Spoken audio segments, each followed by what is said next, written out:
to serve him, heavenly King of glory, chosen heir to witness for his name.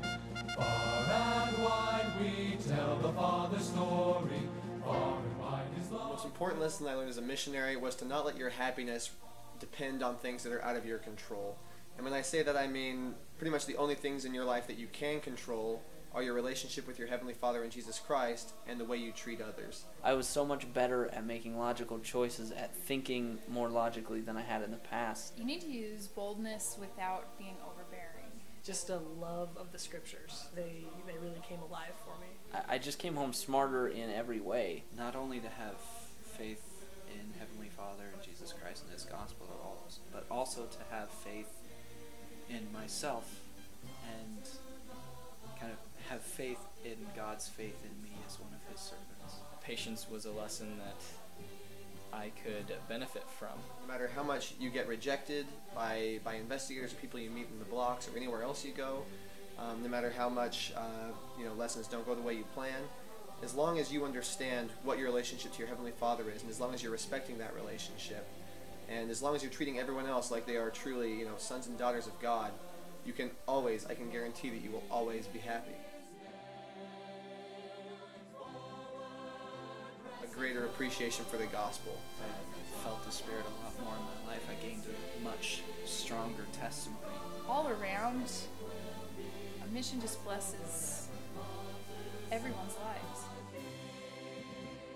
The best thing about being a missionary is I could forget everything about the world. I could just put my life on hold for 2 years and not have to worry about credit card debt or finding a job. Probably the total immersion in the gospel. It was so fun to be a missionary. As hard as it was, as different as it was a carefree lifestyle in many ways. Because your only cares weren't about you, they were about other people. I loved everything about my mission, but probably the thing that I enjoyed the very most was the 2 hours of personal companionship study in the morning. Devote all your time to serving others, not having to worry about the day-to-day, what am I going to wear, what am I going to do, but rather completely engulf yourself in the service of others. There's great happiness in that. If you value the rest of your life, go. Absolutely. It is one of the best decisions that I've ever made in my life. It made me the man that I am now. It strengthened my testimony in ways that I couldn't have even imagined. I would say the most important thing you can do to prepare to go for a mission would be to strengthen your testimony.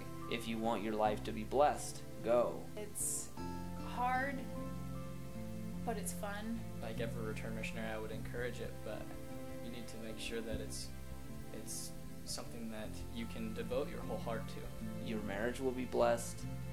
Your income will be blessed.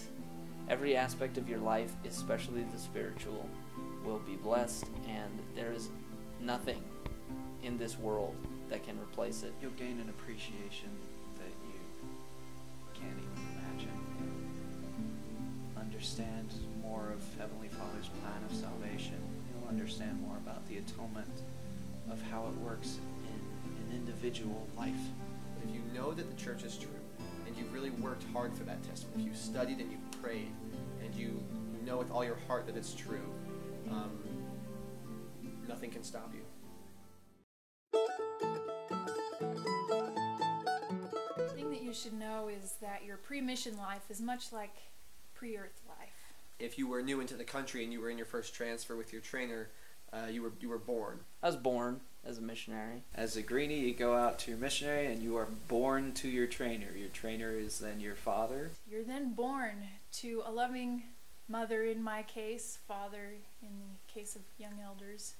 If you're still in training when you get your second companion, that second companion would be your stepfather. Later on in your mission, you may have your own son or daughter who you will train. You have a father who's your trainer, your grandfather who was his trainer, and you'll, if you're lucky, get to be a grandfather or a father. Your trainer was your dad, your greenie was your boy. I had a boy of my own. Line of posterity. And in the end, we all die, and we will return to our home. I died once as a missionary. If you died, it means you went home. I was actually born and buried in the same area. Young girls who liked to flirt with the elders were known as Janes. Snakes. Girls who chased missionaries were snakes. The girls who pursued the missionaries, we referred to them as creepers. But there were also older women who chased missionaries, and they were dragons. We would call them heifers. We called them slayers for slaying missionaries. And little girls who chased missionaries, they were lizards. The slacker missionaries and or the disobedient missionaries we referred to as apostate missionaries. Slacker missionaries were truchos. Truchos. It means fake, it's false. We would call slacker missionaries apostates. We called these missionaries botches. They were a botch, and they did botchy things. We called proselyting clothes your pros, and then your civilian attire we called them non-pros. We would refer to as our proselyting attire as pros and our civilian clothes as civvies. New missionaries that came into the field, we simply called trainees. Greenies. That's already lingo. The greenies, or the missionaries being trained in our missions, they were called boboch. A boboch is a baby duck in Romanian. Greenies were refuerzos, or reinforcements. I was a big fan of that. I thought that was fun. When a greenie went to his second companion, we were greenie busters. I also use the terms the land of my first inheritance. I've referred to that as my greenie area, my first area. Yeah, baby ducks. The members loved calling us that. The Sunday night before P-Day, we typically called it P-Day Eve. And we would do something special to celebrate, make brownies or something like that, just kind of do something fun. The night before, we would usually do something that would kind of make a little treat or something to celebrate on our P-Day Eve.